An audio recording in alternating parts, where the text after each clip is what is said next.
In today's video, I'm going to teach you how to cancel a Zendrop subscription within Shopify. If you've been thinking about canceling your Zendrop subscription, you may be wondering how exactly to go about it. The good news is that the process is fairly straightforward because within Shopify, uninstalling the Zendrop app will effectively cancel your subscription. Let's dive into the step-by-step process to make sure this is done correctly. First things first, you'll want to access your Shopify admin. This is the control hub for everything related to your online store. So go ahead and log into your Shopify account. Once you're logged in, navigate to your store's admin panel. You'll typically find this as soon as you enter Shopify, but if you're not sure where to find it, look for the navigation options on your screen. Once you're in the admin panel, your next stop is the Apps section. You can usually find this section located on the left-hand sidebar. It's an essential area because it lists all the apps that are currently installed on your Shopify store. You'll want to click on Apps to display this list.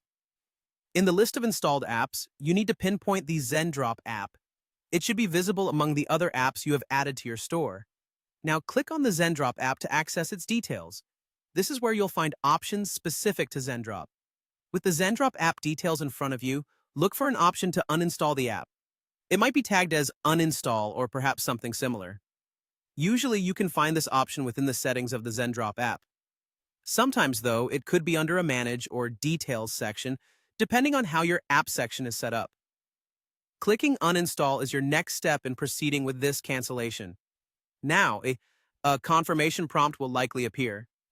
This part is crucial as it ensures you want to proceed with uninstalling the app and canceling the service. Follow these prompts carefully. They'll usually guide you through confirming the cancellation of your Zendrop subscription tied to this Shopify uninstall. Before you call it a day, it's a good idea to double-check your Zendrop account separately, especially if you have a distinct login for it.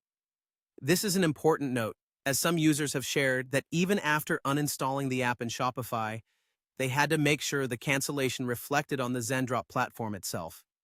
Ensuring everything is canceled as you intend will help avoid any unwanted charges or service continuation. And that's it. You have successfully canceled your Zendrop subscription via Shopify. Thanks for watching, and I hope this breakdown made the process simple and clear for you.